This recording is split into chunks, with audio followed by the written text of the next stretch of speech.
Bismillahirrahmanirrahim. Assalamualaikum warahmatullahi wabarakatuh. Teman-teman, hari ini nanti kita akan belajar bersama-sama terkait dengan pembelajaran di kurikulum Merdeka matematika ya. Jadi bukunya seperti ini. Nanti kita akan coba pelajari isi di dalamnya.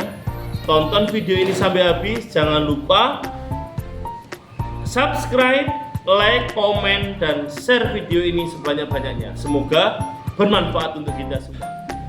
Oke, bismillahirrahmanirrahim. Assalamualaikum warahmatullahi wabarakatuh. Teman-teman, kita berjumpa kembali. Pada kesempatan yang baik ini kita akan belajar bersama-sama terkait dengan pembelajaran matematika di kurikulum Merdeka ya teman-teman ya. Jadi ini kita akan belajar di bab yang kedua, pengukuran per kuantitas unit. Nah, ini di bab yang kedua. Oke. Bukunya masih tetap sama dari Pusat Perbukuan ya. Jadi seperti ini covernya. Ini volume 1. Seperti ini. Ini cetakan tahun 2021. Jadi bukunya seperti ini teman-teman. Nah, jadi bukunya seperti ini. Sekarang kita pelajari bersama-sama terkait dengan materi bab 2 ya. Oke, langsung kita buka halamannya. Pada bab 2 ini teman-teman ya. Jadi diharapkan nanti ketika kalian belajar di bab 2 ini, yang pertama teman-teman bisa menemukan rata-rata dari suatu data. Nah, sebelum kita ke rata-rata itu, yang pertama ini kita coba pelajari bersama-sama. Ini ada gambar anak sedang berlari. Nah, pada jam pelajaran olahraga selama 5 minggu berturut-turut, anak-anak kelas 5 berlari mengelilingi lapangan sekolah mereka. Hal tersebut dilakukan untuk mempersiapkan diri menjelang lomba maraton. Yosef dan Kadek membuat tabel berapa kali putaran yang mereka lalui ketika berlari pada setiap jam pelajaran olahraga selama 5 minggu. Nah, di sini ada tabel teman-teman ya. Jadi ada tabel. Yang pertama ini adalah tabelnya Yosef. Jadi Yosef minggu pertama itu 9 putaran, minggu kedua 7 putaran, minggu ketiga 11 putaran, minggu keempat 6 putaran, minggu kelima 7 putaran, totalnya 40. Sedangkan Kadek, yang tadi tabelnya Yosef ya, Kadek minggu pertama 10 putaran, minggu kedua 8 putaran, minggu ketiga 6 putaran, minggu keempat 12 putaran, totalnya 36. Dari sini kita tahu kalau Yosef itu ya berlari minggu pertama, minggu kedua, minggu ketiga, minggu keempat, minggu kelima, 5 kali dia berlari ya. Sedangkan Kadek dia hanya berlari 4 minggu. Nah, dari sini ada perbedaan ya. Kalau Yosef itu dia berlari 5 minggu ya. Kalau Kadek itu hanya 4 kali putaran ya. Kemudian itu yang perlu teman-teman pahami dulu ya. Oke. Nah, kemudian jika melihat total putaran, Yosef berlari lebih banyak. Oke, betul. Yosef berlari 40 kali, sedangkan Kadek 36. Nah, apakah kita dapat membandingkan total putaran jika banyaknya minggu tidak sama? Nah, kalau Yosef kan 5 minggu, kalau Kadek kan 4. Nah, kira-kira adil nggak kalau membandingkan karena putaran minggunya berbeda? Oh, tentu tidak adil ya. Oke. Nah, maka dari situ, kita harus mencari tahu ya, kira-kira bagaimana caranya untuk membandingkan antara banyak putaran Yosef dan banyak putaran Kadek. Jadi kita nanti akan mencari tahu setiap minggu itu kira-kira putarannya Kadek berapa kali rata-ratanya. Kemudian untuk Kadek kira-kira setiap minggu itu rata-ratanya berapa. Nah, dari situ kita akan tahu di halaman selanjutnya ini teman-teman. Nah ya, di halaman ini. Oke.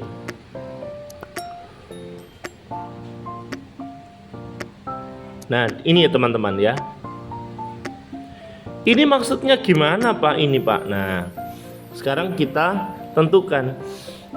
Jika Yosef dan Kadek berlari dengan banyak putaran yang sama setiap minggu, nah berapa banyak putaran yang dilalui setiap minggu? Jika kita misalkan Yosef berlari 40 total putaran selama 5 minggu dan menempuh putaran yang sama setiap minggu, berapa banyak putaran yang dilalui setiap minggu tersebut? Nah, oke. Dari tabel ini kita tahu kalau minggu pertama si Yosef itu 9 putaran, minggu keduanya 7 putaran. Jadi ini saya tulis ya di sini ya. Minggu pertamanya 9, minggu keduanya ini 7, minggu ketiganya ini 11, minggu keempatnya ini 6, minggu kelimanya ini 7. Nah, tabel ini kan tidak sama teman-teman. Ini 9, ini 7, ini 11, ini 6, ini 7. Nah, bagaimana caranya supaya tabel ini bisa lurus, rata seperti ini? Nah, ya. Bagaimana caranya? Oke, caranya seperti ini. Di sini kan 9. Kalau kotak yang atas ini kita letakkan di angka 7 ini, kita pindah ke sini 1 ya. Berarti yang depan ini yang asalnya 9 jadi 8. Yang 7 ini asalnya kan 7 karena mendapat satu kotak dari 9 ini, maka yang 7-nya jadi 8. Oke, ini sudah sama. Oke. Kemudian di minggu ketiga ini kan 11 teman-teman. Nah 11 itu coba kita ambil 3, 1, 2, 3 kita ambil ya. Yang 2 kita letakkan di sini, yang 1 kita letakkan di sini. Nah yang tadinya 11 kita ambil 3 kotak jadi berapa teman-teman? Jadi 8. Kemudian kan 3 kotak yang diambil, 2-nya kita letakkan di sini. Yang ini tadi semula 6, karena ditambahi 2 kotak dari sebelah kiri ini, jadi sekarang 8. Kemudian yang minggu kelima ini kan asalnya 7, mendapat satu kotak dari sini tadi, sehingga yang 7-nya ini jadi 8. Nah dari sini kita tahu ya. Dari sini kita tahu kalau setiap minggu ya, setiap minggu Yosef menempuh jarak 8 putaran ya. Jadi kalau kita gambarkan jadinya seperti ini teman-teman ya. Kalau kita gambarkan minggu pertama ini jadinya di 8. Oke. Minggu kedua juga di 8. Minggu ketiga juga di 8. Minggu keempat juga di 8. Minggu kelima ini juga ada di 8. Nah, dari sini kita tahu kalau setiap minggu rata-ratanya Yosef berlari itu 8 putaran ya. Begitu teman-teman cara menemukan rata-rata Yosef berlari selama 5 minggu. Oke. Nah dari sini dulu Oke ya. Nah, sekarang kita ke melihat data larinya Kadek.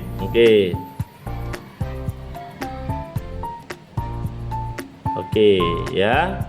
Kita sekarang melihat data larinya Kadek. Kadek, nah, berlari dia cuma 4 minggu teman-teman. 4 minggu. Minggu pertama dia berlari 10. Minggu kedua dia berlari 8. Minggu ketiga dia berlari 6 putaran. Minggu keempat dia berlari 12. Nah, sekarang kita buat bagaimana caranya ini bisa sama. Sekarang kita lihat ya. Oke.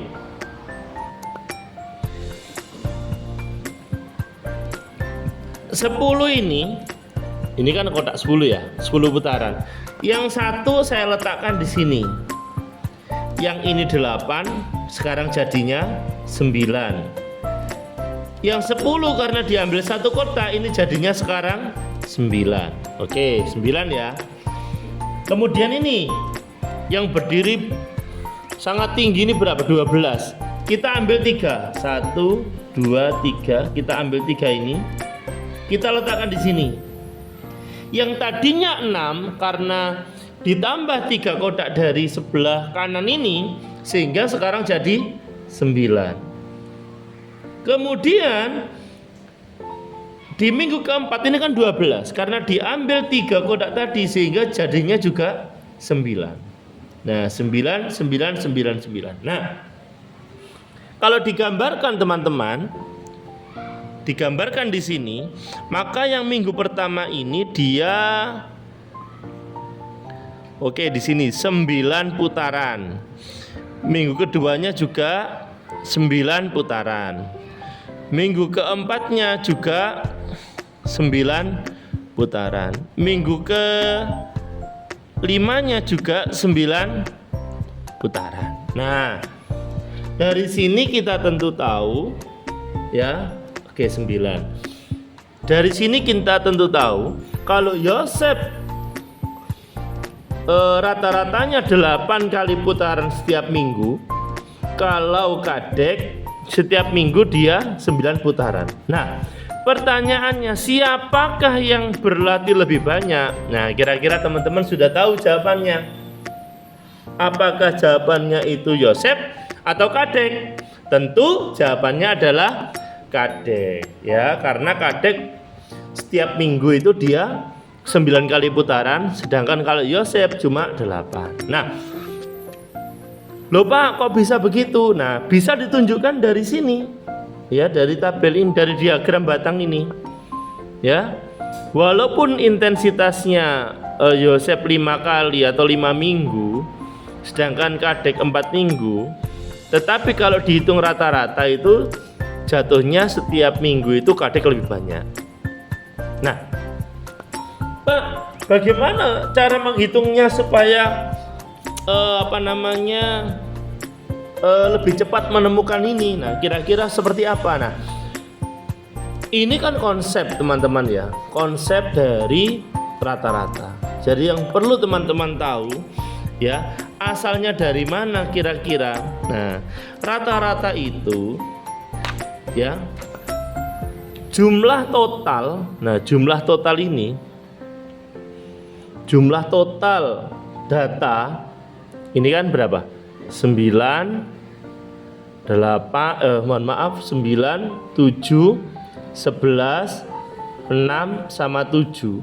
Ini kalau kita total semua ya, jadi 9 kita tambah 7, kita tambah 11, kita tambah 6, kita tambah 7. Ini sama dengan berapa? 40. Nah, kemudian kita bagi banyaknya minggu. Ini berapa ini? 1, 2, 3, 4, 5. Ada 5. Jadi 40 dibagi 5 ada 8. Seperti ini. Nah, sama begitu juga punya Kadek. Jadi nilai rata-rata itu dari jumlah total. Ini 10. 8, 6 sama 12. Kita tambahkan 10 tambah 8 ditambah 6 ditambah 12. Ada berapa ini? Ada 36. Dibagi berapa minggu yang dilalui Kadek? 1, 2, 3, 4 dibagi 4. 36 dibagi 4 ada 9. Jadi seperti ini caranya teman-teman ya. Jadi ini bagaimana cara kita menemukan nilai rata-rata. Semoga penjelasan Bapak ini bermanfaat untuk kalian. Jangan lupa tonton video ini sampai habis ya, kemudian tetap like, subscribe, dan komen, dan share video ini sebanyak-banyaknya. Semoga bermanfaat. Wallahul muwaffiq ila aqwamit thoriq. Wassalamualaikum warahmatullahi wabarakatuh.